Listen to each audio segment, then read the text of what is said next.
Thì mời quý vị chúng ta sẽ chúng ta chuẩn bị tư thế hành thiền, ngồi một nơi thoải mái, giơ lưng dựng thẳng, mắt nhìn xuống. We will meditate with opened eyes.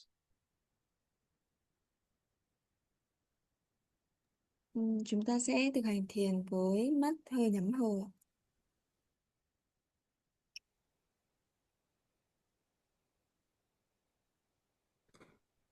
You can close your eyes if you experience pain or you worry that there will be tears falling, or if there's an insect disturbing.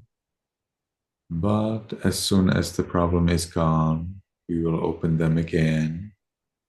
We keep our eyes open just a tiny bit so we see the floor in front of us, and we can blink as much as we want.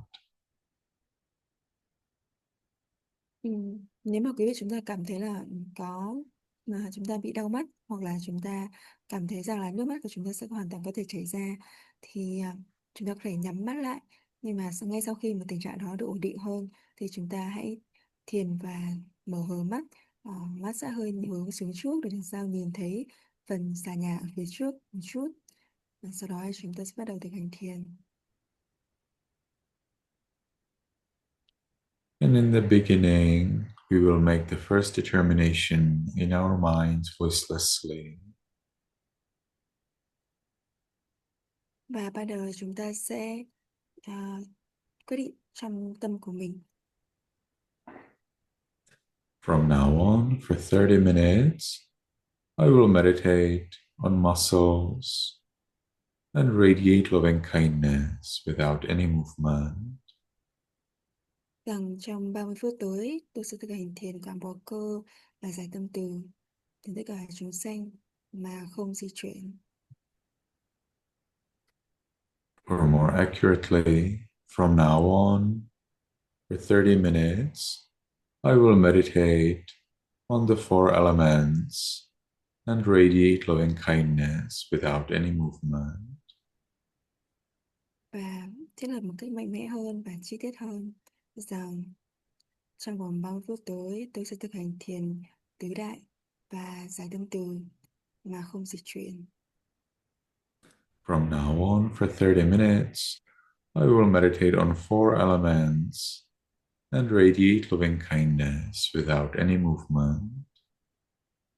Và từ bây giờ cho tới 30 phút nữa, tôi sẽ thực hành thiền quán tứ đại và giải tâm từ mà không dịch chuyển. And with that determination, we can gently, lovingly notice there's a flat piece of sinew at the top of the head. We allow it to be heavy and changing. Và với một cái tâm quyết định như vậy thì chúng ta dần dần hướng tâm lên sự thấp trên đỉnh đầu của chúng ta, và thể chúng nó nặng và thay đổi.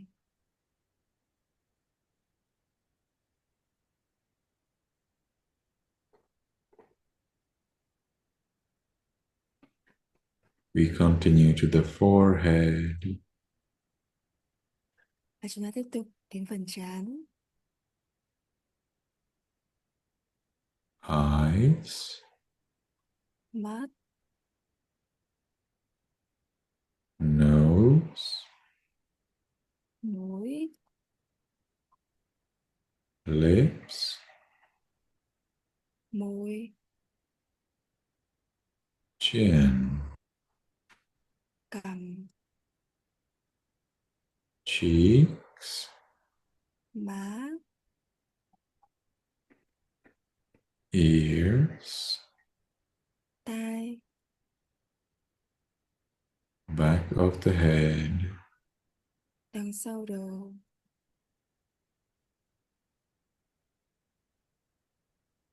We allow all of the muscles and sinews throughout the head to be heavy and changing. Chúng ta cho phép tất cả những bó cơ và thứ thịt xung quanh đầu của chúng ta được nặng và thay đổi.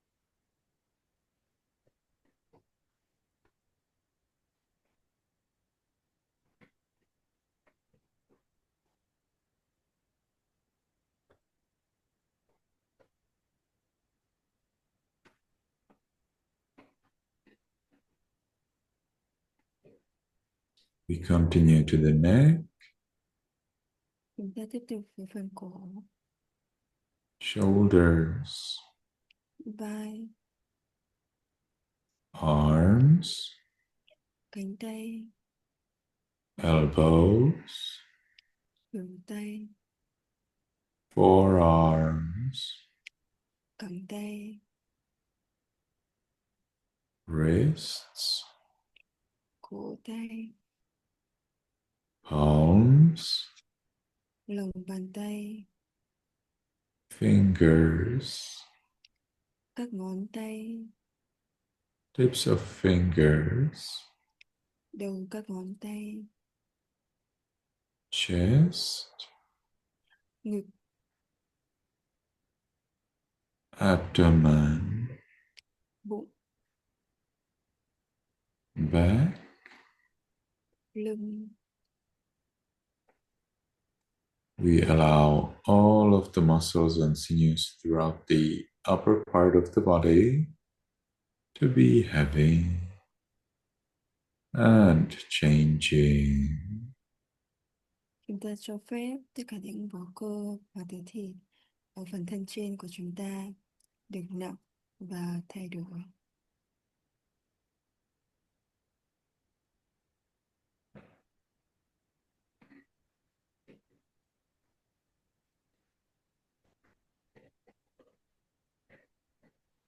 We continue to the buttocks, Chúng ta đi tiếp với phần hông, thighs, đùi,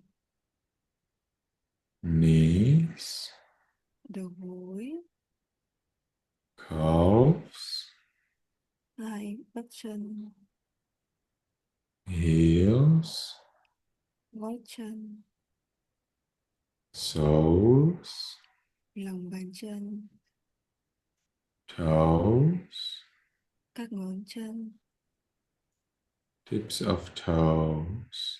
các đầu ngón chân. We allow all of the muscles and sinews throughout the body to be heavy and changing. Chúng ta cho phép tất cả những bó cơ và tế thịt, toàn bộ thân của chúng ta được nặng và thay đổi.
So now, just like we have considered heaviness and change in the muscles and sinews, we can now consider heaviness and change in 20 different parts of the body that represent heaviness and change.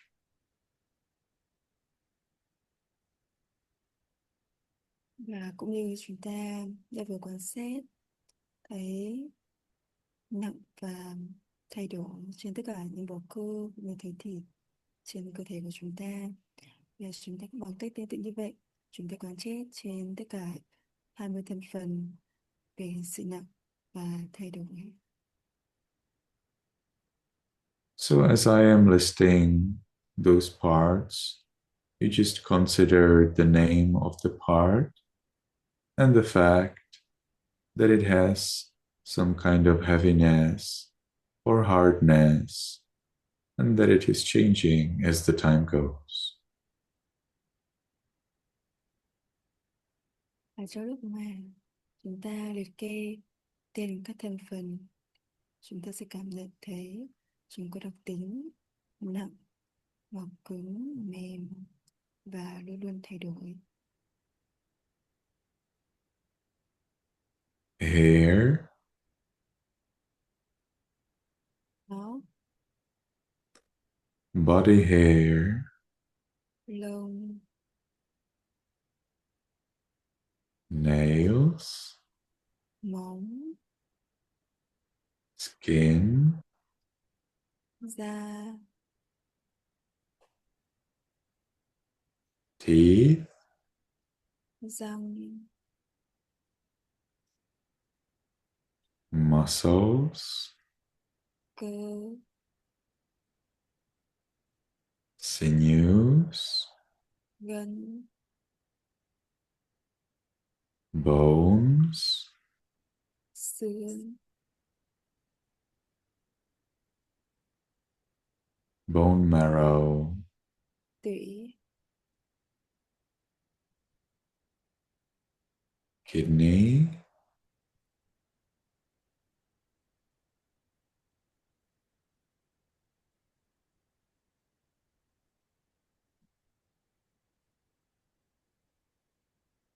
kidney as the organ that filters liquids in the body and gradually creates urine.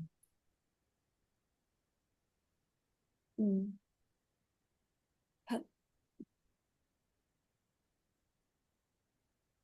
Heart, tim, liver, gan,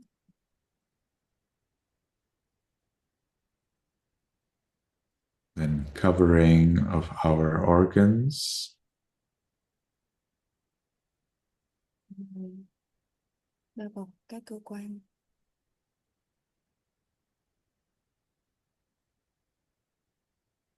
spleen, lách,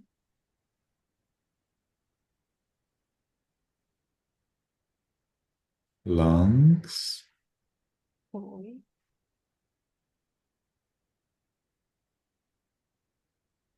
large intestine, ruột già, small intestine, ruột non, food that hasn't been digested yet, dạ dày, food that has already been digested and has become poop, thức ăn mà chúng ta đã được tiêu hóa và cuối cùng trở thành phân, brain. não,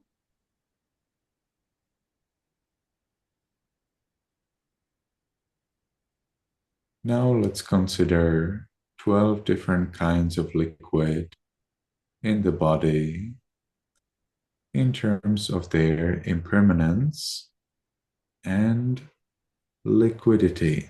That means they can drip. và bây giờ chúng ta chuyển sang quan sát 12 thành phần của việc túi nước. Chúng ta quan sát về sự vô thường và tính lỏng của chúng, là khả năng mà có thể nhỏ giọt. Bile, Mật,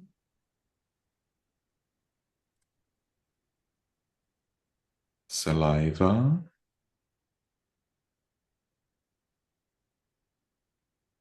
Phồng, nước miếng. Pus. Mũ, Blood. máu. Sweat. Mồ hôi. Fat.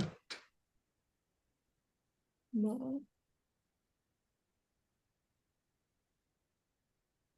Tears. Nước mắt.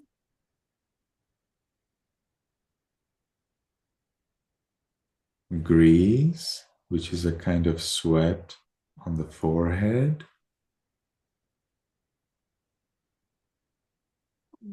Chất nhờn, giống như chất nhờn chúng ta có trên phần trán.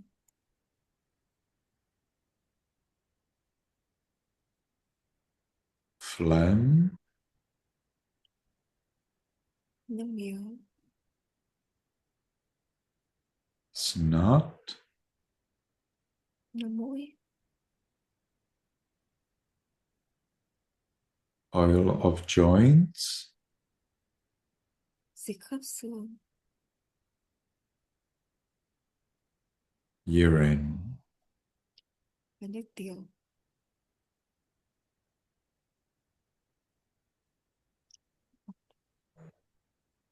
Now we will be considering 4 physiological processes in the body as representing the element of fire in the body, and of course, their nature of change.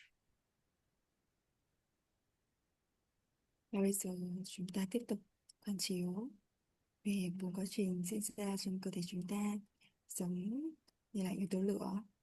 Và chúng ta cũng sẽ quan sát về yếu tố môi thường luôn luôn biến đổi của chúng.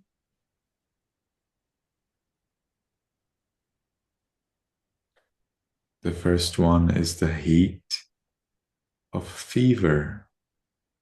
When we are ill, the body gets hotter and hotter. Đầu tiên chính là sự nóng do nhiệt độ nóng do cơn sốt của chúng ta. Khi mà chúng ta bị ốm, chúng ta bị sốt, nhiệt độ cơ thể tăng cao, và lúc đó chính là có yếu tố lửa.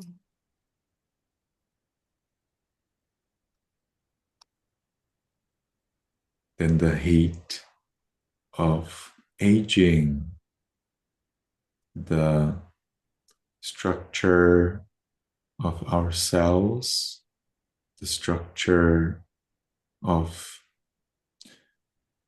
the way how this body is made up gradually changes. And this change is very internal, very complex. And so we call it heat as well. Tiếp theo đó chính là nhiệt độ của cái sự già đi của cơ thể này. Về cơ thể này được cấu tạo bởi các bộ phận và các cấu trúc, nó sẽ luôn già đi, nó luôn luôn thay đổi và nó luôn chuyển hóa, nó sẽ luôn già đi. Đó là cái cách mà cơ thể này hình thành và cũng là cái cách mà cơ thể này hoại diệt. Dần dần bằng dần dần ngay tại đây thì những quá trình ấy luôn luôn xảy ra, và nó xảy ra một cách rất là tinh tế và phức tạp mà chúng ta không thể nào nhìn vào mắt được. Và như vậy thì quá trình đó xảy ra chúng ta gọi là nhiệt độ của sự già đi của cơ thể này.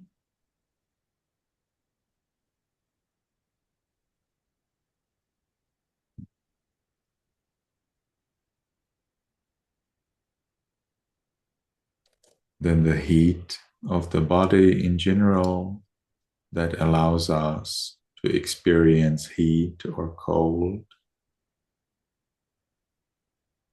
Và tiếp theo đó chính là nhiệt độ của cơ thể này, hay là thân nhiệt, thì là cái nhiệt độ mà chúng ta cảm nhận được, đó là nóng hay lạnh.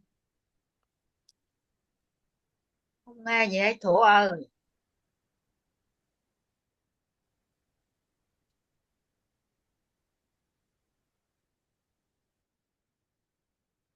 And finally, the heat of digestion.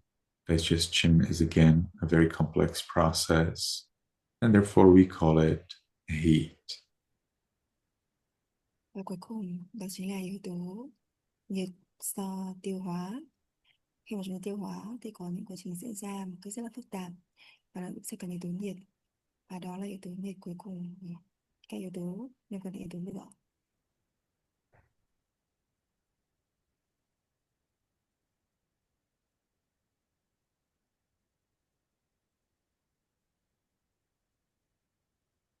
Now let's consider 6 physiological processes that represent the element of movement.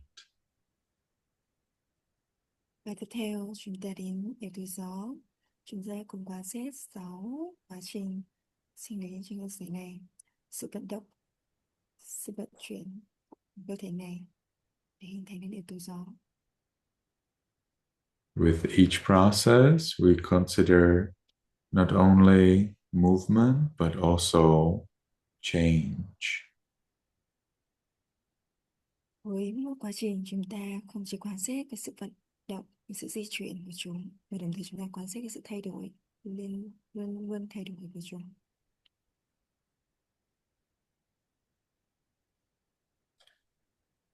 So we have the upward wind, which means burping. Và chúng ta có quá trình đầu tiên đó chính là gió hướng lên trên.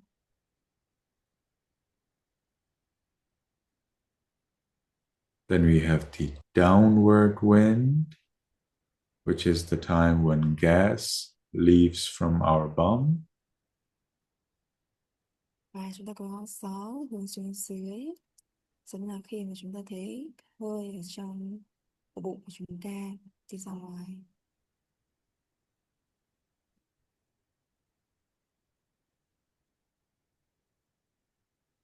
Then there is movement of our intestines. Và đó chính là sự di chuyển của ruột trong bụng của chúng ta. Then there is a movement of our other organs in the body. Và chúng ta thấy cũng có sự di chuyển của các yếu tố đất ở trong các bộ phận khác, của yếu tố đất trong cơ thể chúng ta cũng di chuyển. Then the movement of our limbs, arms and legs. Và sự di chuyển của tứ chi, sự di chuyển của đôi tay, sự di chuyển của đôi chân.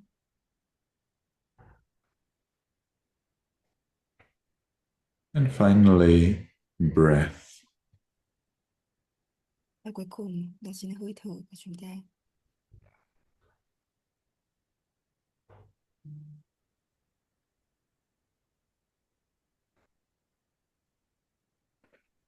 All of this body consists only of 4 elements. There is nothing permanent, nothing reliable.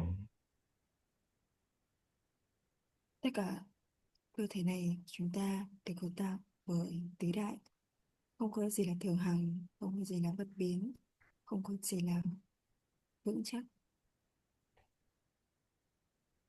And as we accept the nature of the body, we achieve peace. Khi chúng ta chấp nhận bản chất của cơ thể này là như vậy, chúng ta sẽ có được sự bình an.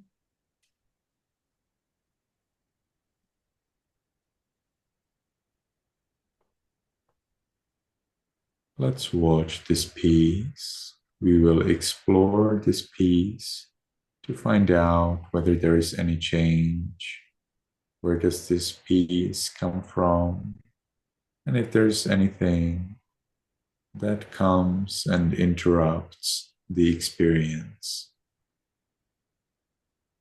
Chúng ta hãy cùng quan sát sự bình an này thêm một chút. Chúng ta sẽ xem liệu có sự thay đổi gì trong cái sự bình an này không? Tại sao sự bình an này lại có mặt? Có điều gì đó làm rối loạn bảo đảm cái sự bình an này đang diễn ra cho chúng ta hay không? If you cannot notice any peace, just compare your situation to something worse, such as being in the middle of a war, or being in hell, being boiled in a big pot of boiling oil. Immediately you realize that you are actually very peaceful. And that is the peace that we can then gradually grow. Nếu mà chúng ta chưa cảm thấy bình an, chúng ta có thể lấy so sánh tâm của chúng ta hiện tại với tâm của chúng ta trong một tình huống tồi tệ hơn.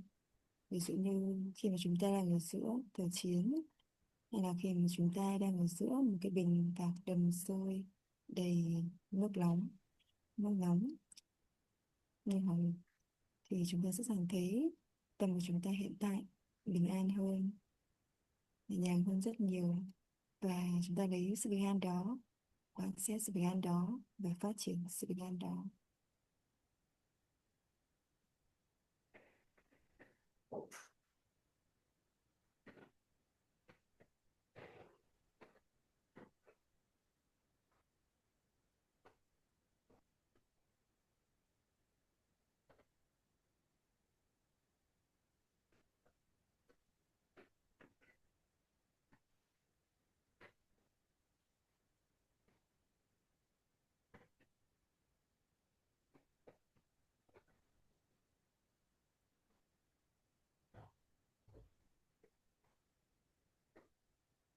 When we are established in our peace, we can share it with other living beings.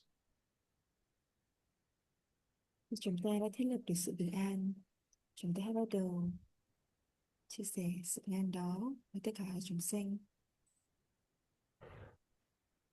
We don't force, we don't expect, just allow. Chúng ta không cưỡng ép, chúng ta không mong đợi, chúng ta chỉ đơn giản cho phép chia sẻ với người khác. We can start in our room and we meditate voicelessly just in our mind. Chúng ta có thể bắt đầu trong căn phòng của mình và hãy niệm thầm trong tâm rằng May all beings in this room be in peace. mong cho tất cả chúng sanh trong căn phòng này được bình an.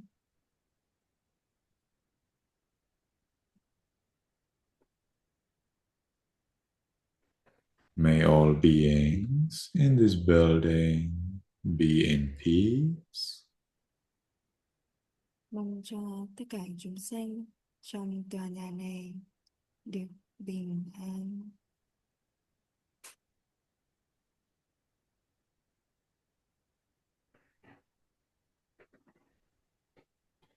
May all beings in this city or village be in peace. Mong cho tất cả chúng sanh trong thành phố này hay ngôi làng này được bình an.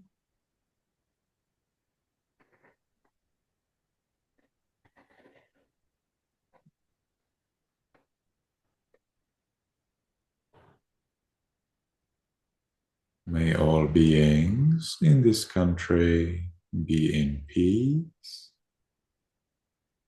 Mong cho tất cả chúng sanh trong đất nước này được bình an.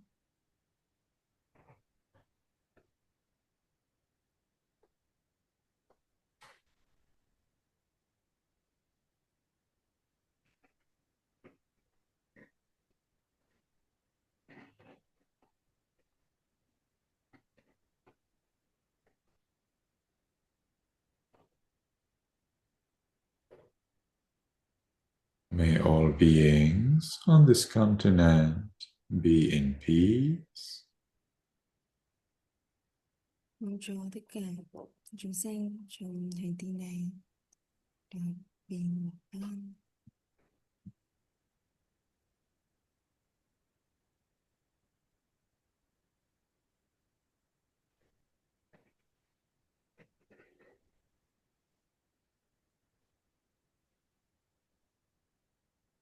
May all beings on this planet be in peace.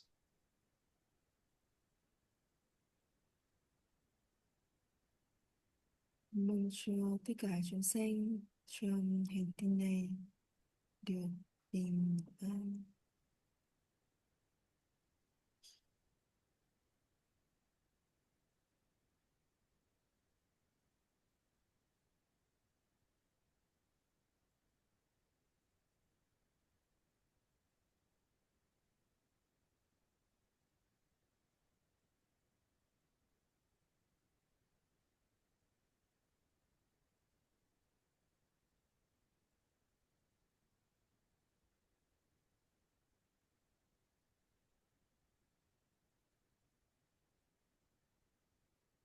May all beings, including me, be in peace. Mong cho tất cả chúng sanh, bao gồm cả tôi, được bình an.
Now, because the time for this sitting is finished, let's make the last determination. Và thực thiền đến đây đã kết thúc. Chúng ta hãy cùng nhau quyết định thầm trong tâm. From now on, I will always be calm. Từ nay trở về sau, tôi sẽ luôn luôn bình tâm. From now on, I will always be calm. Từ nay trở về sau, tôi sẽ luôn luôn bình tâm. From now on, I will always be calm. Từ nay trở về sau, tôi sẽ luôn luôn bình tâm. And with that determination, we can slowly, mindfully change the way of our sitting. Và với quyết định thầm trung tâm như vậy, chúng ta hãy cùng chậm rãi, chánh niệm, thay đổi tư thế.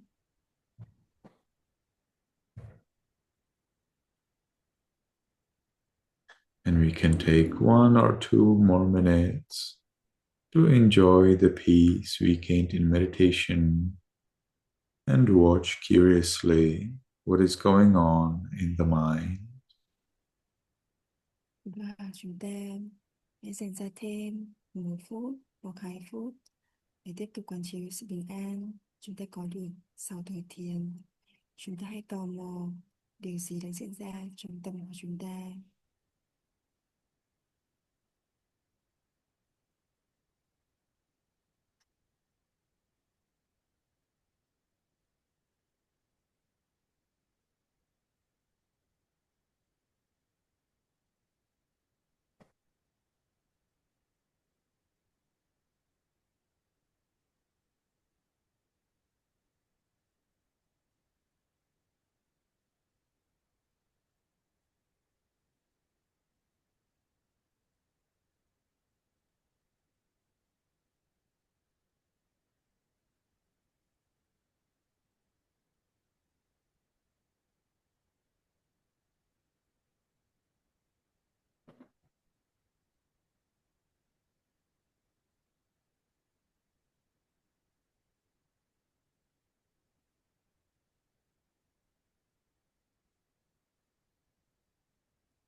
Very well.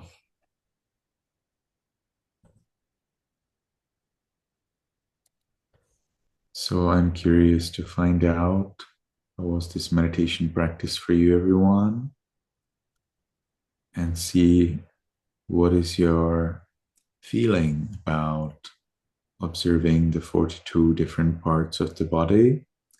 We literally listed all of the 42 parts as one of the 4 elements in the way how the Buddha instructed this practice to Venerable Rahula, his son.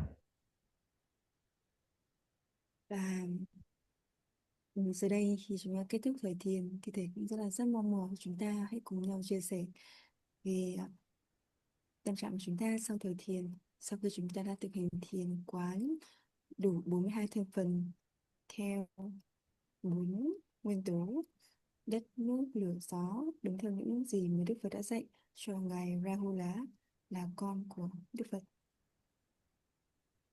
The Buddha instructed his son, Venerable Rahula, 43 parts for observing elements. The 43rd was space in different parts of the body, such as the ears and nose. But later, Buddhist masters suggested that we do not meditate on space because space is conceptual. It is dependent on things that surround the space. So traditionally, even though the Buddha instructed meditation on space, meditation masters do not teach meditation on space. And so we kept it simple, still following the instruction and also respecting the experience and the success of enlightenment of masters in the history of Buddhism.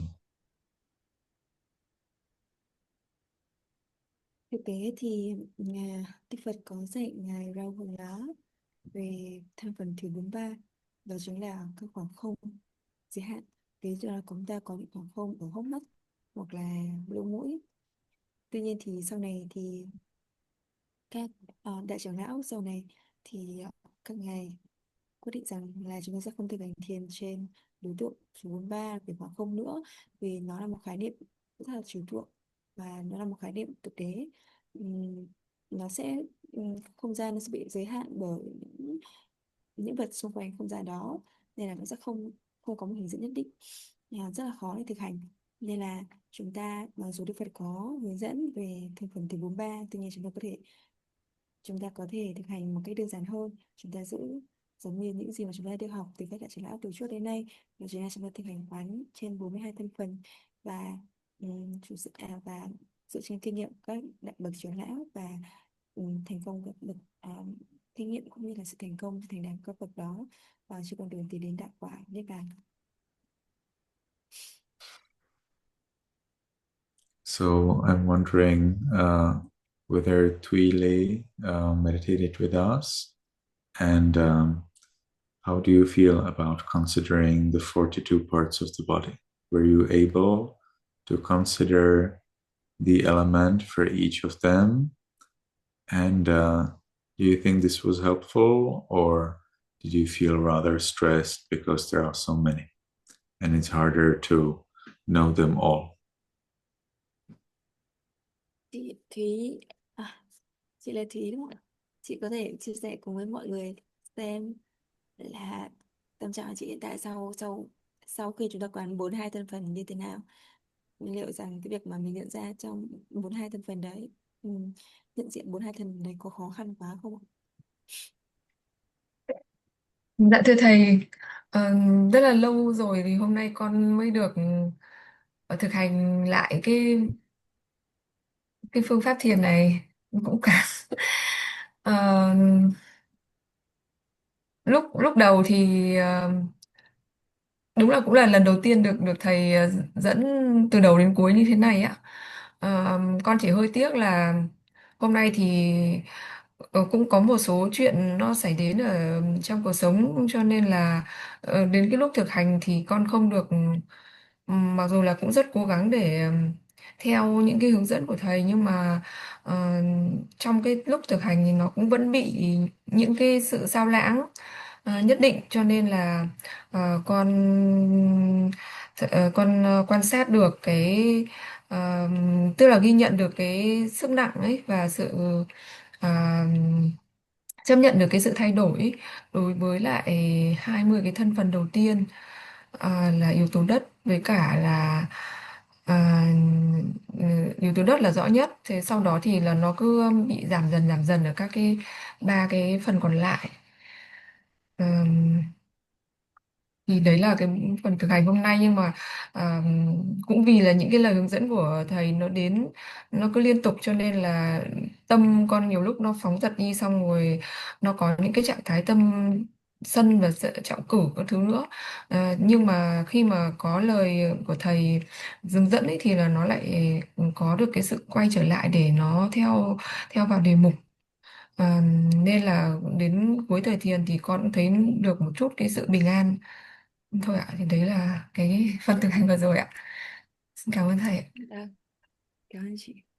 Yeah, it's just for a long time that I haven't been meditating with people here with the object of 42 parts of the body.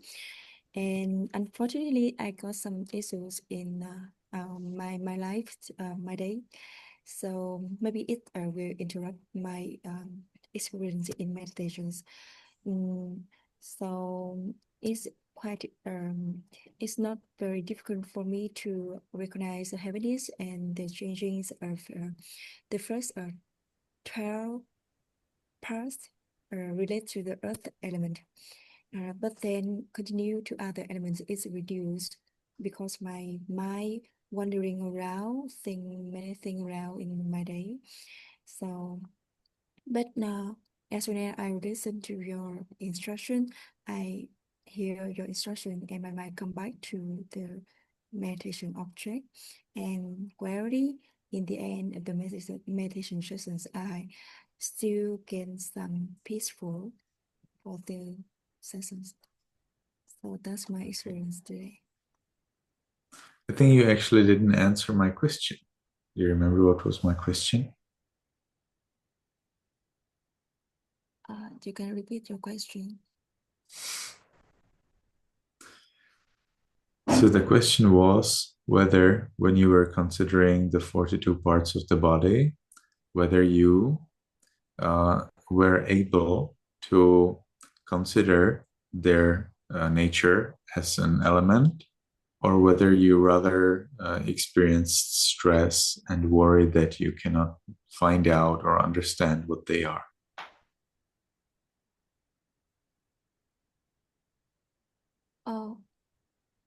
Chị Thủy, tức là khi mà mình sẽ quán từng thân phần theo các yếu tố á, thì bản chất của việc thực hành này là chúng ta sẽ tìm ra cái bản chất của thân này là gồm tứ đại mà thôi.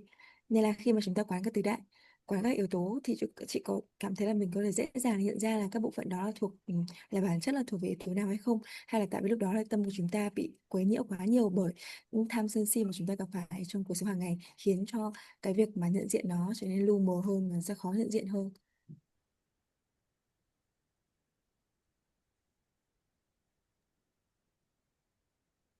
Thì chị có nói là đối với lại 20 cái thân phần thuộc về yếu tố đất ấy, thì lúc đấy là do có cái sự tập trung, chị nghĩ là nó cũng nhiều hơn chút, cho nên là đối với 20 cái thân phần thuộc về yếu tố đất thì là nó rõ ràng hơn đối với chị. Còn sau đó thì đối với lại yếu tố ờ, ờ, yếu tố Thì lỏng và yếu tố gió, với lại yếu tố ờ, nước, nước và lỏng là gió. nước rồi, nước và lửa và gió thì nó hơi giảm dần đấy. Thì Ừ. không không biết là con đủ ý đấy chưa hả Thảo, đủ ý hỏi của thầy chưa? em cũng không biết. uh, so as she said that it's easier for her to recognize the earth elements, and then gradually it's difficult for her to grasp, like the fire elements and then the wind, the water elements, the fire elements, and then the wind elements. Nice, thank you. How about Jen? Are you able to recognize those different parts of the body as an element? And did you feel stressful or any difficulties finding where they are and how they look like?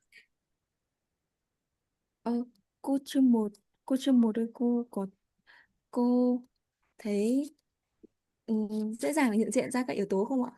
Khi mà thưa thầy á, là con vừa rồi á, thời thiền vừa rồi con không nghe thủ nói được một cái gì hết, chỉ nghe thầy nói thôi, cho nên bất an, không có điều gì con hiểu được hết. tại vì lúc mà thiền thì con hay nói nhỏ nên là giọng con đã nhỏ rồi, lúc thiền nó sẽ còn nhỏ hơn.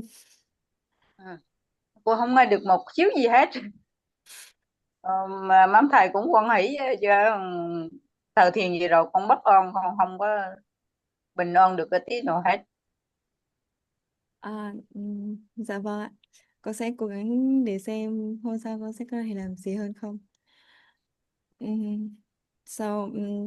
So the teacher, my voice during the meditation is too small, and Shimo cannot hear my voice, so she cannot understand your instruction during the meditations.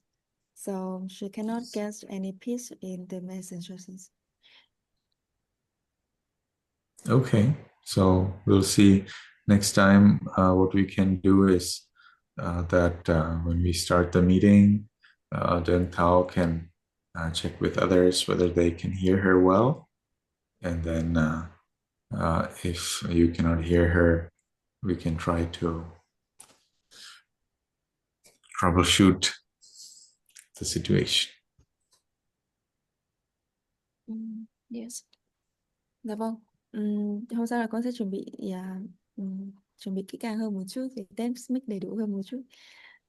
Tại vì vâng, con cũng không biết sửa nào. Để con thử nghĩ xem. Hy vọng là buổi hôm sau thì sẽ có nhiều lợi lạc hơn, và con sẽ cố gắng để thời thiền của cô sẽ nhiều lợi lạc hơn. Yes, Hoàng. Dạ vâng ạ, anh Hoàng. So if you concentrate on guide your teacher, and I can feel the earth elements and its nature changing, but I'm barely recognize the other elements like the wind, fire, or the air, and I'm not really understand how the fire. No, the fire is okay. The hot and the cold and confusing, but I wonder how wind and water elements feel like. Yes, I feel the calm during the meditation time, and at the last of the meditation, it feels like I can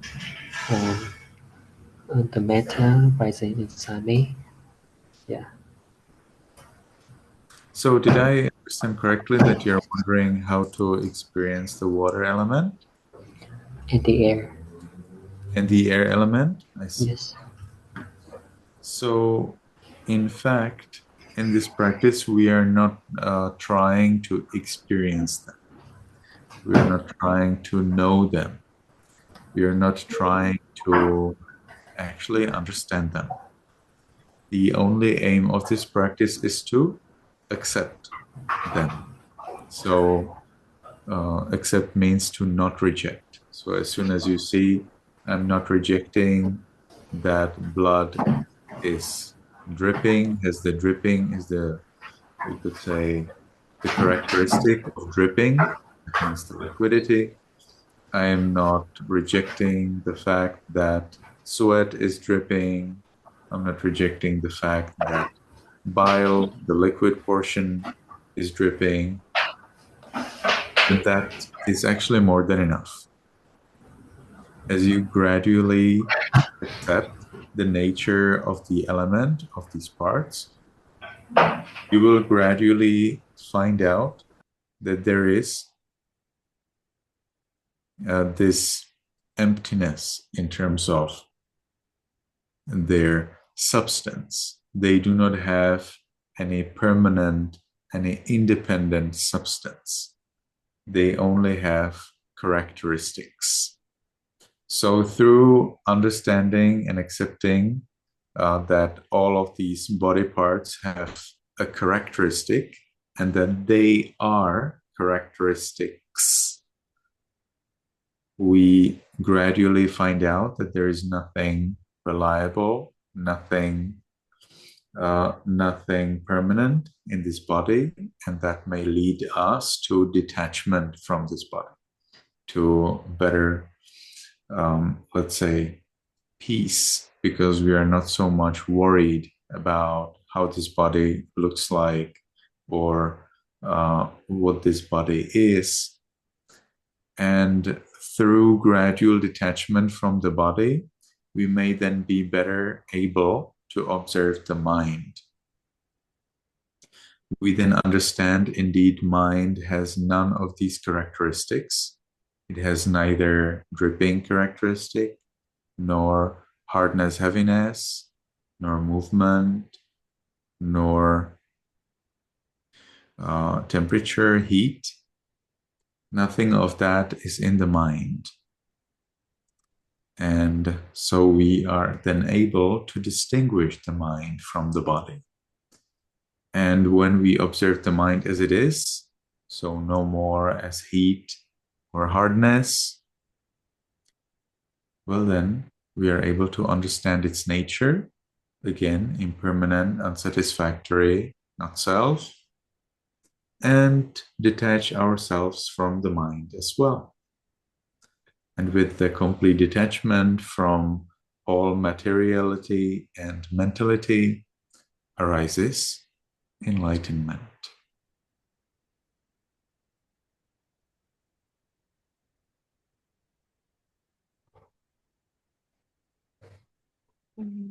Dạ vâng, anh Hoàng, anh có hỏi về việc là chúng ta sẽ quán chiếu về yếu tố gió. Chúng ta nên thực hành về yếu tố gió như nào? Thì ở đây thì ngài mới nói rằng là cái phương pháp thực hành thiền này thì không hẳn là chúng ta phải thực sự hiểu hay là trải nghiệm hay là thấu triệt yếu tố gió như thế nào, mà ở đây chúng ta chỉ đơn giản là chúng ta hiểu về bản chất tâm, chúng ta chấp nhận rằng là chúng ta có yếu tố gió, thân này được hình thành bởi yếu tố gió đó. Và chấp nhận tức là sao, là chúng ta không không chối từ cái bản chất của cái thân này. Chúng ta biết rằng là các yếu tố nước, ví dụ như là yếu tố đất thì sẽ có thì sẽ có những đặc tính như là cứng, mềm, mịn, nhám. Yếu tố yếu tố nước thì sẽ có yếu tố như là chảy, tuôn chảy, hoặc là nhỏ giọt. Chúng ta sẽ chấp nhận là mồ hôi chúng ta nhỏ giọt đó, hoặc là dịch mật của chúng ta nhỏ giọt, đó là những cái đặc tính. Hoặc là lửa, chúng ta sẽ có nhiệt độ nóng lạnh, hoặc là gió nó sẽ là sự vận động, di chuyển và áp suất. Thì chúng ta sẽ thấy là tất cả những cái bộ phận, những cái thành phần đó nó sẽ là những đặc tính đi liền với các yếu tố tứ đại đó, mà nó không phải nó không phải là tức là nó bản chất là những cái đặc tính như vậy, nó có những đặc tính như vậy, mà chứ không phải là có những nghĩ của ta hay là thường hằng hay là luôn luôn tồn tại, mà nó có những đặc tính là luôn luôn thay đổi với những cái đặc tính như vậy. À, và chúng ta nhận ra là tất cả thân phần này đều như vậy, nó đều có những đặc tính như vậy, và chúng luôn luôn thay đổi, và chúng nó không đáng tin cậy, nó không đáng là một cái chỗ cứ dựa vững chắc của chúng ta để lấy đó làm một cái để chúng ta tin vào, vin vào. Và vì chúng ta biết điều đó thì chúng ta sẽ nhận ra bản chất của cái thân này là như vậy, là gồm những cái bộ phận, chỉ bao gồm cái tứ đại với những đặc tính như vậy mà thôi. Và dần khi mà chúng ta đã quán chiếu được thân một cách rất là sâu sắc, thì chúng ta sẽ có thể quán chiếu tâm của chúng ta. Tâm của chúng ta cũng như vậy, sẽ không có tính thường hằng, nó sẽ không có tính lạc, hay là chúng ta không có tính ngã ở đó. Và dần dần chúng ta sẽ được phân biệt được giữa thân và tâm, ờ, sự khác biệt giữa thân và tâm, và tách rời thân với tâm ra khỏi chúng ta, và không cho chúng là ta hay là của ta nữa. Và từ đó khi mà chúng ta có thể phân biệt được thân tâm, chúng ta phải tách rời chúng và không cho rằng chúng là ta hay là của ta nữa. Chúng ta biết rõ được bản chất của thân và tâm là khổ, vô thường, vô ngã, thì đó chính là con đường và phương pháp thực hành để chúng ta có thể tiến đến được thánh đạo, thánh quả và niết bàn.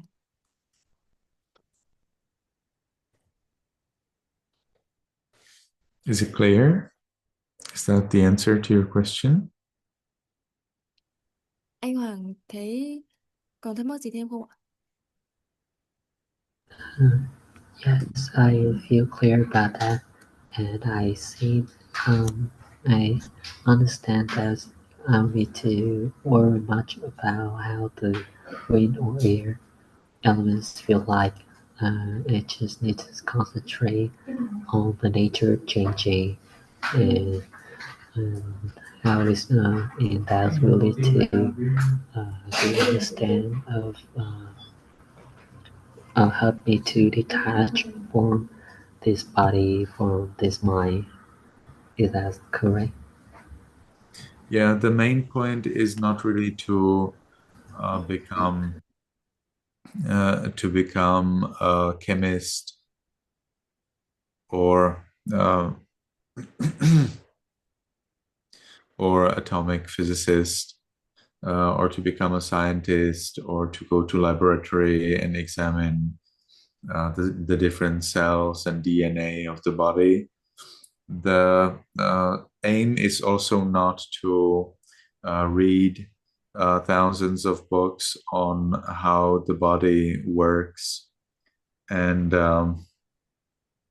become a doctor or gain university degrees. None of these things were actually available in the Buddha's time. So although these would be great things and awesome things, and I absolutely encourage everybody to do these things, when you meditate in order to become enlightened, these things are not necessary or required by any of our Pali scriptures. What is, however, necessary and required is to gradually basically learn what the nature consists of and accept that fact. As soon as you find out that the nature consists of conditional, impermanent realities, and there is nothing unconditional, nothing permanent, then that is exactly what is expected and what is extremely needed in order to achieve enlightenment. So, for example, you could ask, how can I experience the water element or the liquidity? So this is not really something that we are supposed to experience. There are many things we cannot experience during this meditation, and still we need to consider them. For example, suppose that you are not sweating, but you are supposed to consider sweat.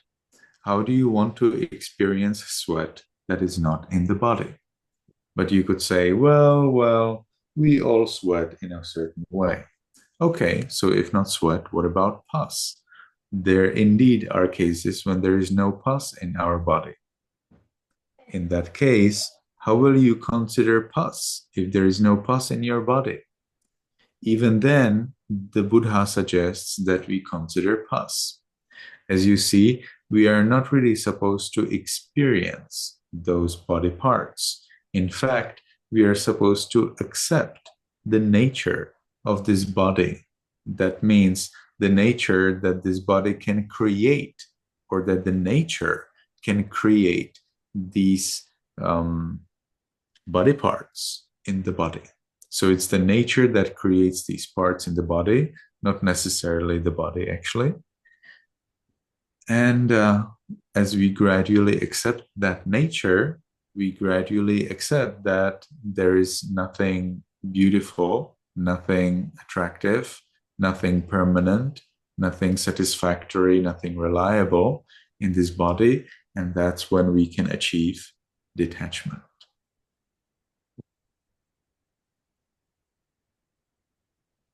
Tức là tức là chúng ta khi mà chúng ta thực hành thiền quán 42 thân phần thì cũng không hẳn là để chúng ta có thể trở thành một nhà vật lý học hay là một nhà nghiên cứu nhà nguyên tử học, khi mà chúng ta đi tìm hiểu một cách rất là chi tiết về từng nguyên tử hay là từng cấu trúc hạt, tức là cấu tạo nên cái cơ thể này, phân chia nhỏ nhỏ li ti từng cái cấu trúc hạt đó để cấu tạo thành cái cơ thể này, thì những điều đó là không cần thiết. Thì bản bản thân là bản thân những từ thời Đức Phật thì Đức Phật cũng không yêu cầu là chúng ta cần biết về những kiến thức đó để mà chúng ta có thể thực hành được và có thể tiến đến Niết Bàn. Mà ở đây thì điểm quan trọng là chúng ta sẽ cần phải nắm rõ và hiểu rõ ở đây về bản chất của thân này và tâm này. Nó không hẳn giống như là một cái kinh nghiệm khi mà chúng ta thực hành thiền, một cái trải nghiệm khi chúng ta thực hành thiền. Ví dụ là khi mà chúng ta thực hành thiền và chúng ta ngồi ở đây thì có khi là chúng ta sẽ không bị vã mồ hôi. Tuy nhiên thì lúc mà chúng ta quán 42 thân phần, chúng ta vẫn phải quán là mồ hôi của chúng ta ra sao, tính chất của bản thân mồ hôi này như nào. Và hoặc là chúng ta sẽ phải quán về mũ mũ xuất hiện nơi thân của chúng ta. Thì có thể là từ trước đến nay chúng ta chưa bao giờ xuất hiện mũ trên cái thân của chúng ta, nhưng mà Đức Phật vẫn hướng dẫn rằng chúng ta sẽ cần phải quan sát mũ là một yếu tố trong 42 thân phần, thuộc về yếu tố nước mà chúng ta cần phải quan sát khi mà chúng ta thực hành thiền về vào 42 thân phần. thì đó tức là khi mà chúng ta không có nhất thiết phải làm một chúng ta kinh nghiệm hoặc là trải nghiệm về điều gì đó khi mà chúng ta thực hành thiền để chúng ta phân tích về điều đấy, mà chỉ đơn giản là chúng ta cần phải chấp nhận về bản chất của cái thân thân này. Chúng ta chấp nhận cái cái bản chất, cái thực tế và cái điều mà tạo nên cái thân này, tạo nên các thân phần này, nó là từ tứ đại hợp thành mà thôi. Và chúng ta chúng ta chấp nhận cái bản chất đó và à, chấp nhận nó nguyên lý tự nhiên như vậy. Và chúng ta biết rằng là không có vì chúng ta biết chuyện như vậy, chúng ta biết rằng là không có sự là tức là không có cái thân nào đẹp đẽ ở đây, không có thân nào xấu xí ở đây, không có thân nào thường hằng, hay là không có thân nào hoàn toàn thỏa mãn với những gì chúng ta mong muốn cả. Và từ vậy chúng ta sẽ từ bỏ cái sự dính ái và luyến mắc của cái thân này.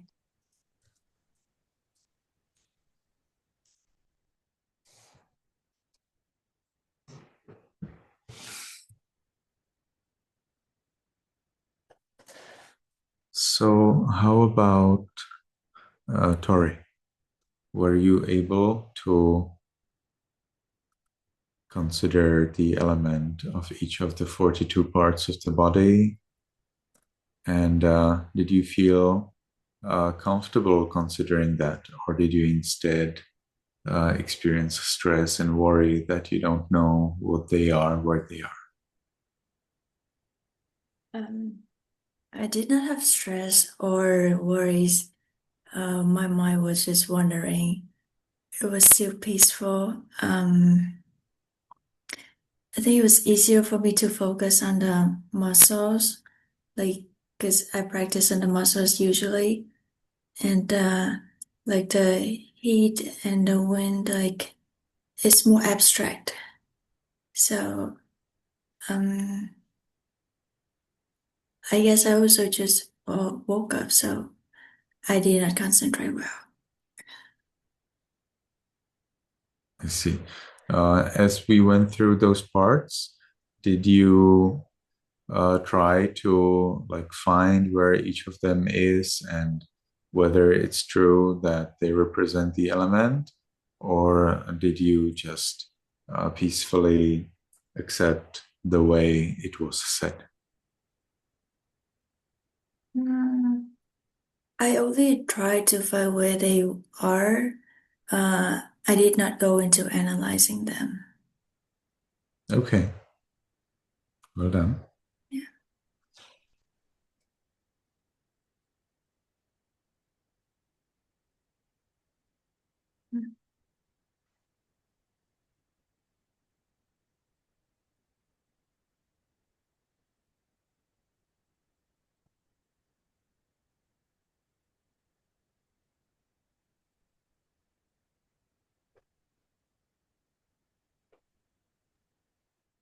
Sao em không cần dịch đâu nhỉ? Chị tôi hiểu Dạ, rồi. thì thầy cũng hỏi con giống như hỏi chị Thủy á, thì con cũng không có thực sự là tập trung dữ lắm. Đầu óc cũng hơi lan man, nhưng mà con chỉ thấy bình yên trong trong quá trình thiền thôi. Còn con cũng tập trung phần phần bó cơ thì nó dễ hơn, còn phần gió với lại cái yếu tố nóng á, thì con thấy nó hơi trừu tượng nên con không có đi sâu vào phân tích nó. Con trả lời thầy như vậy à.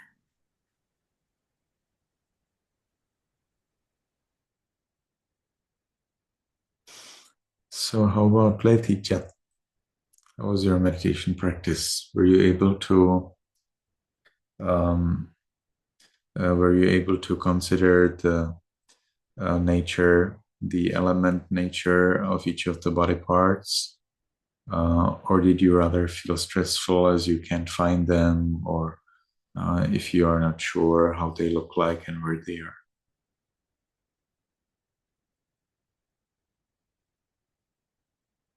Cô Chất ơi, còn cô thì sao ạ?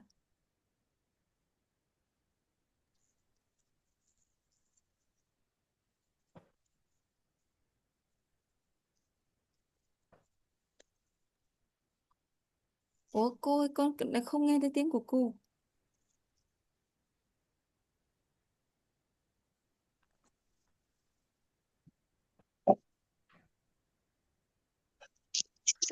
Được rồi đấy ạ. Thảo ơi, Giờ nghe thấy rồi cô ạ. không? Dạ, À, con nghe thấy rồi. cô thì cô khi mà phần quán sang yếu tố đất thì cô thấy rất rõ ràng, tại vì là cô hay nhận được yếu tố rất rõ ràng vì nó nặng căng cứng là cô thấy rất là rõ, và một yếu tố nữa là yếu tố của gió. Ừ. Gió là khi mà cô càng ấy thì cô thấy cái sự chuyển động của cái hơi thở nó lại cũng rõ luôn nữa. Hơi thở nó rõ chuyển động yếu tố gió, và lửa cũng có. Tại vì cái yếu tố lửa là nhưng mà nó cũng chỉ là vô thường, nó cũng chỉ ví dụ như nó đang tự nhiên là cô thấy cái mặt cô phát hiện nhất cái yếu tố lửa nó rõ ràng nhất là tự nhiên là cái mặt cô nó ngừng ngừng lên, bắt đầu cô biết là cái cổ nó hơi hơi khát nước, là cái yếu tố lửa nó rõ ràng. Hầu như là cô kể cả mà buổi sáng mai mà cô thiền chung với nhóm thiền tâm từ cũng vậy, cô đang thiền quán vô cơ với đáy tâm từ không thôi, nhưng mà vẫn nhận dạng được các cái yếu tố đó. Ví dụ như là chuẩn bị một là yếu tố lửa, là bắt đầu cô thấy là bắt đầu cái nhiệt độ trong người cô nó chuyển động, là đầu tiên là cái sự khô khô ở cổ, là bắt đầu nó nóng ran hết cái mặt luôn. Cái đó là cô thấy rõ Ừ. rõ rõ rõ nó rõ rệt hẳn luôn á. Là nhưng mà chỉ một tí xíu rồi xong hết, nó lan tỏa hết toàn thân, từ cái cổ cho lên cái mặt, rồi bắt lan tỏa hết toàn thân, nóng lên một toàn bộ người một xíu, rồi xong rồi hắn lại lan là nó lại hết, lại chuyển sang cái mức độ mát lạnh. Đấy là cô là hay có cái hiện tượng đó là mát lạnh toàn thân. Cho nên là cô nhận rõ rất từng yếu tố một, là rất là rõ. Nước cũng vậy, cũng nói chung là tại vì cô cũng hay thiền chung với nhóm thiền đều đều, cho nên là nó dễ dàng. Cô nhận biết dễ dàng, Ừ. cũng không cần Ừ. phải phân tích kỹ. Nhưng mà Mà an vui, nhóm nói chung thiền là cô thì thiền rất là an vui. nhóm thiền thì vẫn là thiền bó cơ và giải âm từ thôi mà cô, đúng không? Đúng rồi, nhưng mà Ừ. nó cũng vẫn đi, cho dù là vô cơ với tâm từ thôi, nhưng mà nó khi mà quá đến vô cơ thì tất cả mọi thứ nó cũng đều có hết trong nó này, nó cũng hiện hết lên. Dạ vâng ạ. Cảm ơn thầy có một thời thiền rất là lợi lạc, lâu lắc lâu lơ rồi mới thiền chung với thầy. Cảm Lâu ơn lắm thầy rồi. rất là nhiều. So Mr. Ted was meditated for many years, so she easily could recognize four elements, and for her it's easy to recognize from the earth element, since the muscles always easy to find the heaviness, and the wind elements she can easily find from her breath and the movement. The fire elements, she can she can feel like sometimes he feels her face become sometimes she feel like sometimes her face will be more the heat of the face will be heater. Her face will be red, and then it's the temperatures of it's like more warm than usual, and she recognized that. The factor of the factors is present. And it's like that. It's like she's easily to find out the four elements, and she very thankful for your guidance today, your instruction today. She has been very peaceful meditation sessions. I see. Nice. Thank you. Did Van Viet meditate with us? Anh Việt, anh vào sau đúng không? Anh Dạ có thưa thực thầy, hành cùng. hôm nay con chưa có thiền chung được ạ. Not for today, dear teacher. Okay, sure. That's fine. So that's all for our meditation. I would like to be sure that this meditation practice was comfortable and interesting for you. And if you have other suggestions that you would like to meditate in another way, then that would help, so that next time when we meditate, you feel more comfortable and you enjoy the peace and the opportunity to better understand either the present moment or the meditation object that we meditate with.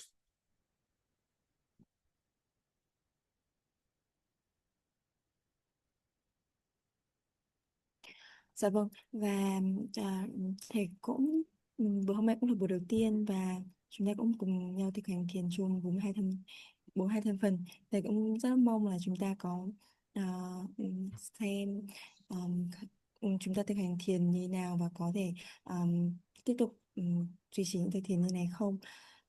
Và thầy hy vọng là chúng ta sẽ có phát triển được sự bình an sau một thời thiền, và chúng ta sẽ hiểu được chúng ta có thêm phần hiểu rõ hơn về bản chất của thân này, bản chất của thân của chúng ta.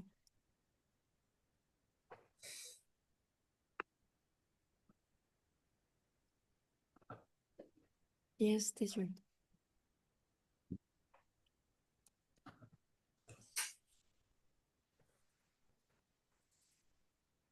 So anybody has any question about Dhamma, anything you would like to talk about? We have last 11 minutes. I have a question about, so what is the difference when we meditate with our eyes open or closed? What the difference between it? And when I meditate vipassana, I feel like it's easier for me to concentrate when I open my eyes rather than I close my eyes. So how should I do? Yes, meditation with opened eyes and closed eyes is a very interesting topic, especially among my students, and when I teach meditation, because usually teachers teach meditation with closed eyes.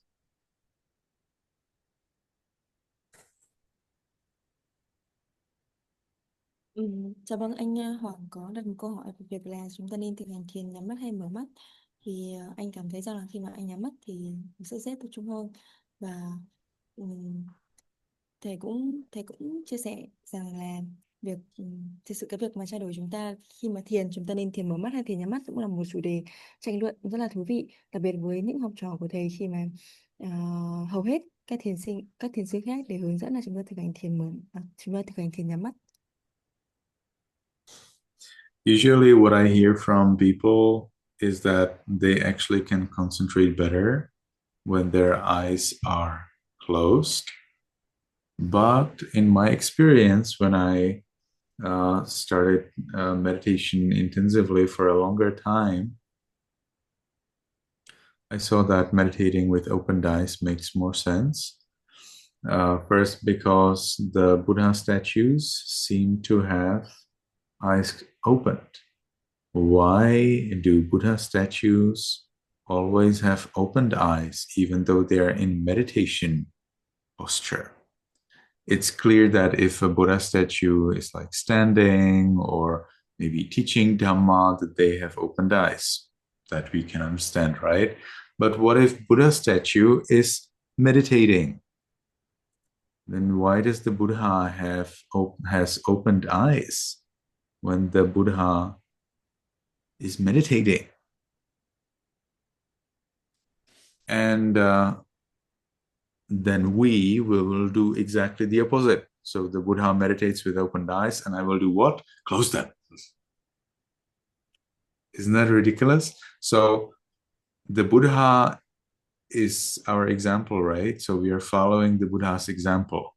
So if the Buddha is meditating with opened eyes, well, then I will do the same thing. Of course, it's not that simple. Our scriptures do not usually say whether we should keep our eyes opened or closed. But for some meditation techniques, and I think it is from meditation on breath, specifically the meditation manual called Visuddhimagga, the path of purification, suggests that we close our eyes during meditation. But that's meditation on breath. Visuddhimagga explains many different kinds of meditation, and there this instruction is not present. So we get the instruction from meditation on breath, but not elsewhere. So why is that so? We don't know. Scriptures don't explain that. And therefore, anything we answer will be our own assumption. Okay? But there are masters in Myanmar who also teach meditation with opened eyes. And interestingly, they teach it specifically for meditation on insight. That means vipassana. If you want to meditate on the six senses, seeing, hearing, smelling, tasting, touching, thinking, then it makes sense that all of the six senses are open, because you are now going to watch what's going on with them.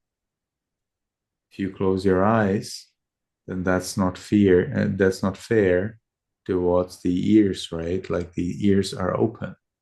So I sometimes like to say that if you want to close your eyes, you need to close your ears as well. But meditators don't do that.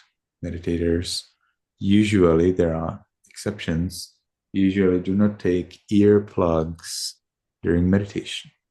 So if closing eyes was good, well, then earplugs will be good as well. But that's not what's used. And our scriptures do not say apply earplugs when you meditate. Not at all. I think earplugs didn't even exist during the Buddha's time. So that takes us to the practical point of this issue.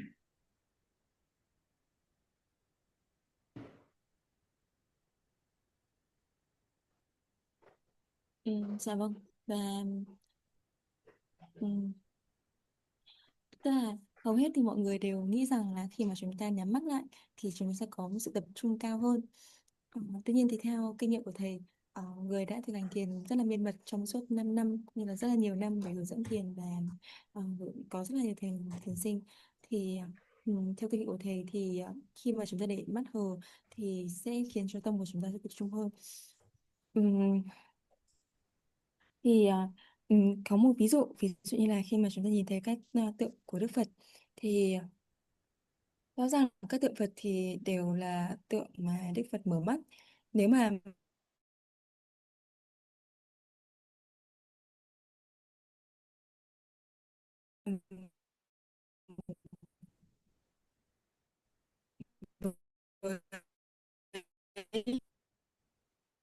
những bước giờ đang là nếu mà như vậy thì có thực tế khi mà chúng ta thực hành thiền mà chúng ta nên mở mắt hay không?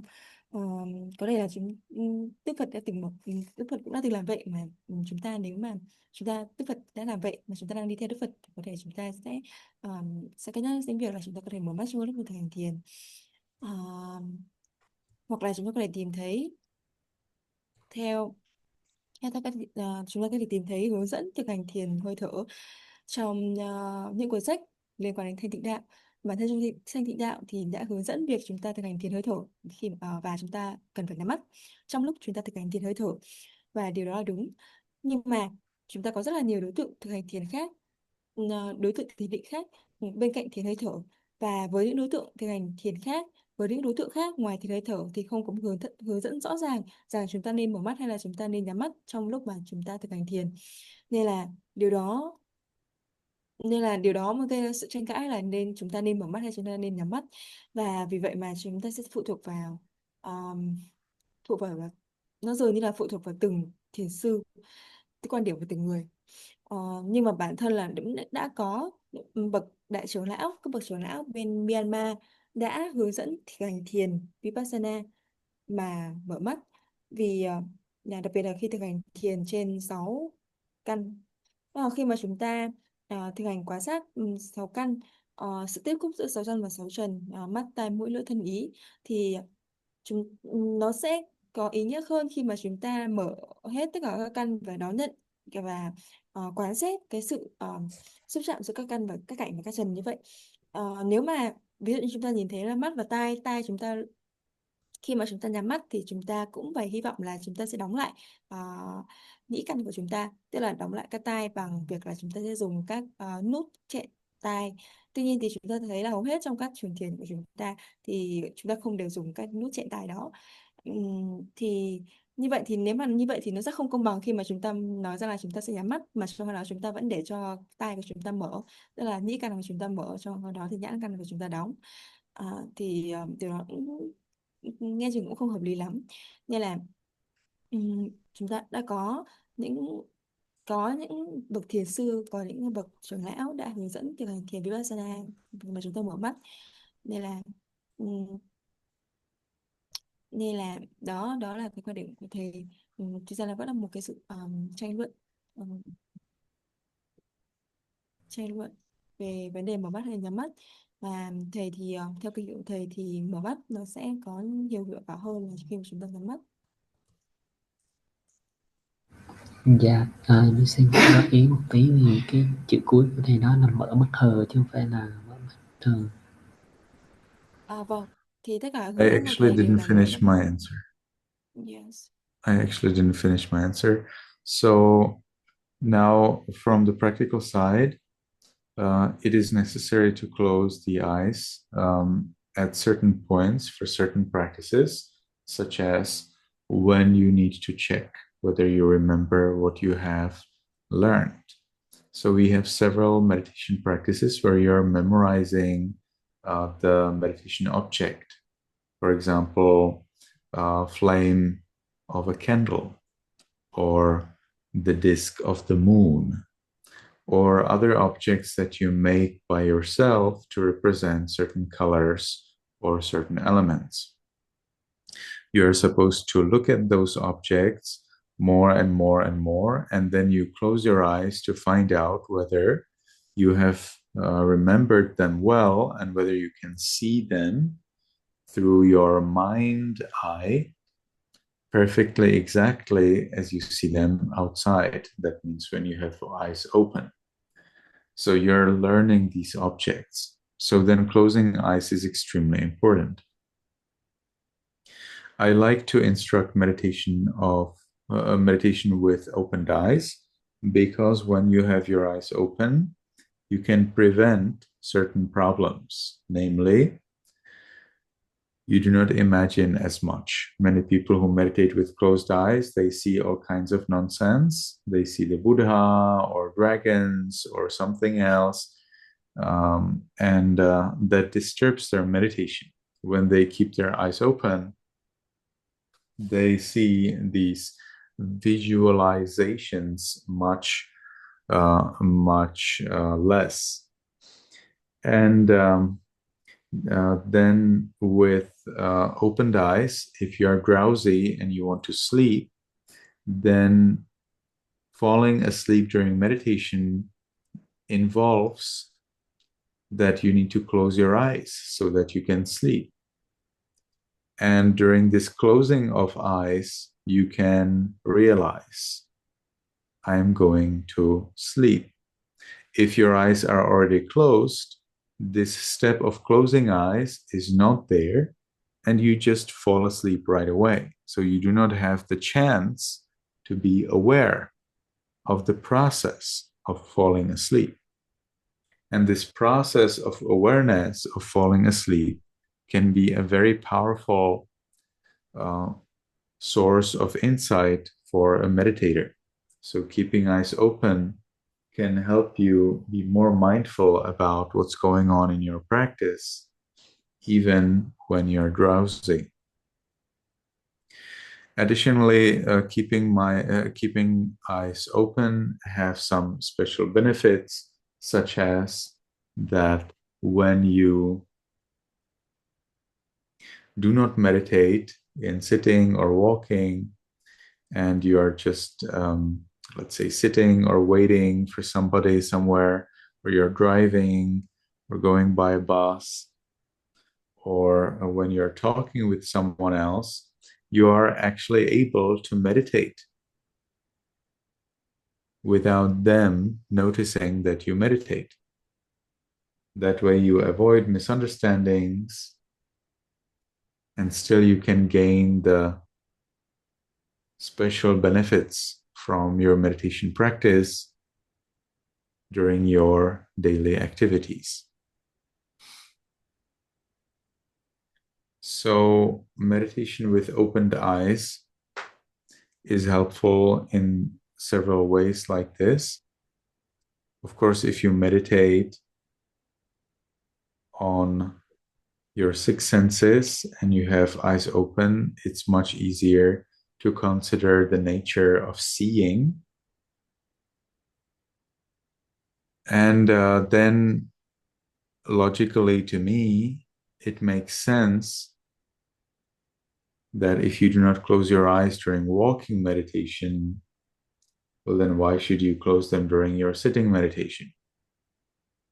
Or do you want to close your eyes during walking meditation? I do not recommend that. So why would people keep their eyes closed during sitting and open during walking? It just doesn't make any sense to me. And you could say, well, then, aren't they actually training both the styles? And believe it or not, they are not training both the styles.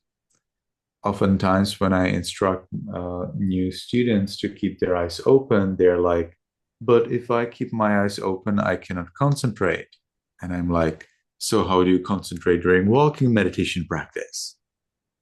Like, if you cannot concentrate with opened eyes, well, then that means you cannot even meditate in walking.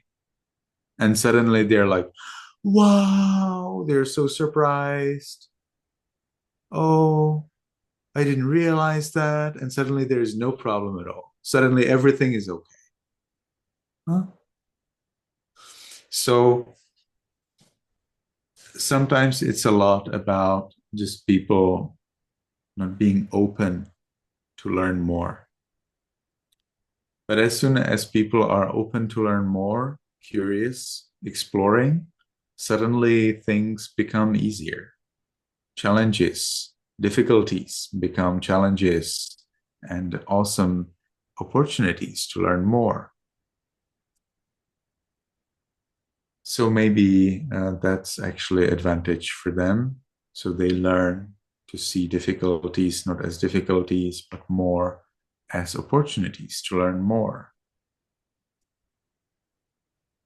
And with opened eyes, you get a lot of things to learn. It is totally fine to close your eyes in the 3 cases that I listed: when you experience pain, when you feel like you will have tears in your eyes, so you do not wait until you have tears. If you think, tears will appear in my eyes very soon, well, that also counts. So you close your eyes until the problem is gone. And when there is insect disturbing, so there are sometimes flies who fly right into your eyes. I've never experienced it anywhere else than in Sri Lanka. But in Sri Lanka, I experienced it very much. So that's why I added into the exceptions. And sometimes when meditators meditate very much, very well, they achieve very deep levels of concentration. And in these very special, very extraordinary deep levels of concentration, it is also a good idea to close your eyes, because at that moment, you already have trained well meditation with opened eyes, so you can easily use it next time. You will probably not fall asleep because you are really deep in meditation. You will not imagine anything unrelated because, again, you are deeply, very well, very clearly concentrated. And if you close your eyes, then it seems that it's possible to progress even further. So I do allow closing eyes, but only at a certain level where I'm really sure the student will no more benefit from eyes open.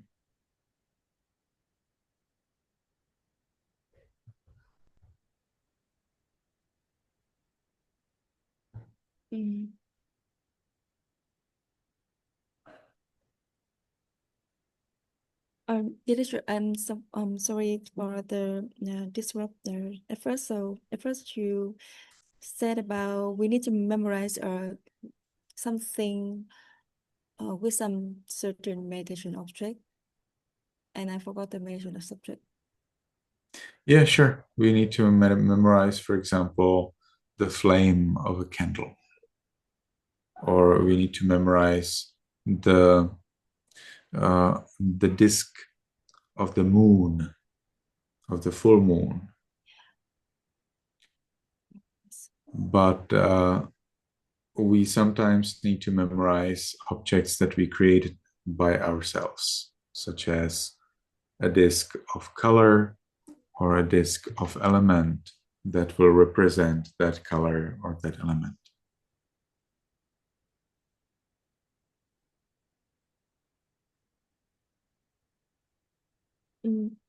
Dạ vâng.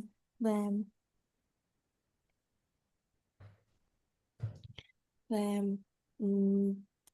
thì cũng tương tự như vậy. Thì đôi khi thì chúng ta cũng vẫn phải xét và cần thiền mở mắt trong một số trường hợp, ví dụ như là khi mà chúng ta thực hành thiền với các đề mục là Vipassana, với các đề mục biến xứ, thì rõ ràng là khi chúng ta cần phải nhớ cái đối tượng mà chúng ta thực hành thiền, cái đối tượng mà chúng ta cần chuẩn bị để thực hành thiền, thì đó có thể là một ngọn lửa từ một cây nến. Khi mà chúng ta muốn thiền về cái gì là về ngọn lửa đó, hoặc là chúng ta có thể thiền về cái đĩa, là chính là cái hình ảnh của mặt trăng tròn vào ngày đầu tháng. Thì chúng ta sẽ cần phải nhớ cái đối tượng mà chúng ta thực hành thiền đó, và sau đó thì chúng ta sẽ cần nhớ như in đối tượng đó và khắc sâu trong tâm của chúng ta, để cho khi mà chúng ta không nhìn thấy nó nữa nhưng mà nó vẫn hiện rõ trong tâm của chúng ta. Thì đó là cái cách mà chúng ta thực hành thiền. Khi mà chúng ta thực hành thiền với cái đối tượng là các biến xứ, thì chúng ta cũng sẽ cần phải mở mắt, sau đó thì chúng ta sẽ để nhớ cái đối tượng đó, sau đó thì chúng ta sẽ cần nhắm mắt lại. Hoặc là một cái điểm nữa mà chúng ta có thể thấy lợi ích của việc mà chúng ta thực hành thiền mở mắt là khi mà chúng ta trong cuộc sống hàng ngày, khi mà chúng ta ngồi và chúng ta đợi một ai đó tới, hoặc là chúng ta đi trên xe buýt, hoặc là chúng ta đang nói chuyện với bất kỳ một ai đó, thì khi mà chúng ta biết cái khả năng mà chúng ta thực hành thiền, khi mà chúng ta mở mắt, thì chúng ta có thể hoàn toàn có thể thực hành thiền trong lúc đó mà chúng ta không khiến cho người đối diện của chúng ta chú ý đến việc là chúng ta đang thực hành thiền. Và vì vậy mà chúng ta có thể có những cái lợi ích khi mà chúng ta thực hành thiền ngay trong cái cuộc sống hàng ngày của chúng ta, mà chúng ta không cần thiết phải trực tiếp hoặc là bên trong thầy thiền. Hoặc là một trong những lý do mà thầy cũng không muốn là hướng dẫn về thực hành nhắm mắt, đó chính là khi mà chúng ta nhắm mắt thì chúng ta có thể liên tưởng đến rất là nhiều thứ hiện lên trong tâm của chúng ta. Có những người mà hiện lên là ờ, cái hình hài mà nó không không hề liên quan, ví dụ như là hiện lên hình ảnh Đức Phật, hoặc là hiện lên hình ảnh con rồng ở đâu đó, và nó không hề liên quan đến cái đối tượng thực hành thiền, và cũng chỉ nó sẽ ảnh hưởng đến cái quá trình thực hành thiền của chúng ta mà thôi, mà nó không phải là một cái trải nghiệm gì hoặc là kinh nghiệm gì trong cái thực hành thiền cả. Đồng thời thì khi mà chúng ta mở mắt thì nó cũng sẽ tránh cho chúng ta trở nên hôn trầm thụy miên khi chúng ta buồn ngủ. Vì khi mà chúng ta nhắm mắt mà chúng ta buồn ngủ, mà cái việc buồn ngủ thì nó rất là hay xảy ra đối với thiền sinh.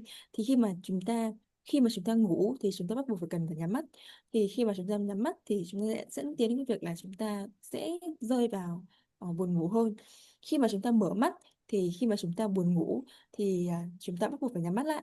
Và vì vậy mà khi mà chúng ta chuyển từ mở mắt sang nhắm mắt thì nó sẽ là một quá trình, một cái diễn tiến, và chúng ta có thể nhận diện được nó, chúng ta biết rõ được cái quá trình đó đang diễn ra trong tâm của chúng ta, hơn là khi mà chúng ta nhắm mắt và chúng ta rơi vào giấc ngủ. Thì nó rất dễ, cái tiến trình đó sẽ ra nhanh hơn, và nó khiến cho chúng ta khó chánh niệm và nhận biết được cái quá trình đó một cách rõ ràng hơn so với việc là chúng ta mở mắt sau đó chúng ta chuyển sang nhắm mắt.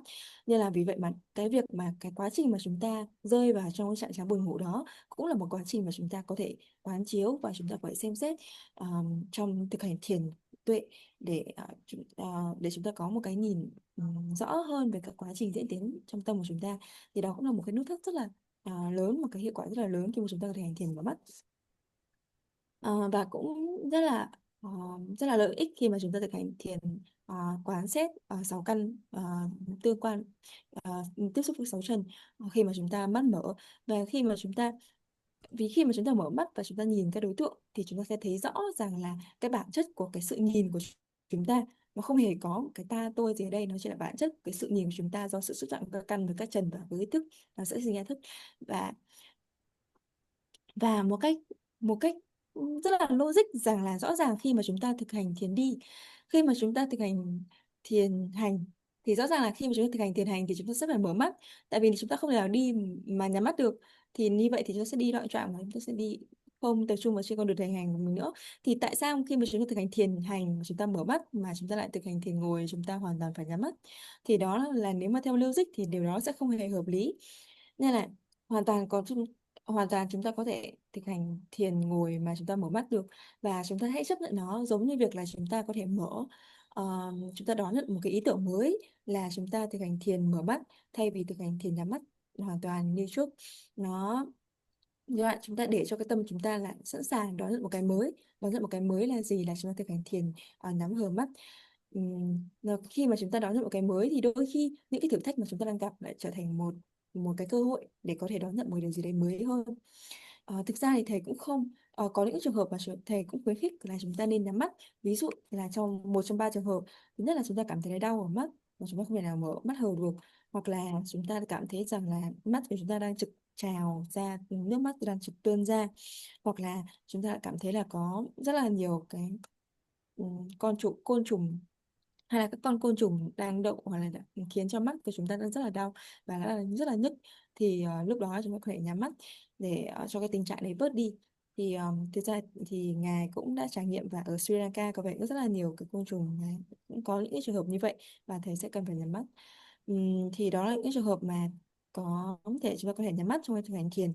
Hoặc là khi mà một thiền sinh mà đạt đến mức độ thiền thâm sâu, tức là cái mức độ định của họ đã đạt đến mức độ rất là cao, ờ, rất là tuyệt vời rồi, thì thì khi đó thì nhờ cái sự định rất là mạnh mẽ như vậy, thì kể cả khi mà họ nhắm mắt thì họ cũng sẽ không hiện ra những cái hình dạng không những cái, hoặc là họ sẽ không suy nghĩ ra những cái điều mà nó không liên quan đến đối tượng thiền, hay là họ sẽ mường tượng hoặc là nghĩ ra những cái đối tượng, hoặc là hướng tới những cái đối tượng mà nó không không liên quan, không thuộc về cái đối tượng thực hành của họ. Nên là khi mà cái định của họ đủ thâm sâu, đủ mạnh mẽ rồi, thì thầy sẽ cho phép việc là họ sẽ nhắm mắt và thực hành thiền, và từ đó thì họ sẽ có thể phát triển được xa hơn. Và như vậy thì tức là với khi mà chúng ta thực hành và đạt đến một mức độ nào đó rồi, mà thầy nhận ra rằng là cái việc mở mắt không còn đạt lợi ích không còn là lợi ích đối với cái thiền sinh đó, thì thầy sẽ cho phép thiền sinh đó nhắm mắt và tiếp tục thực hành.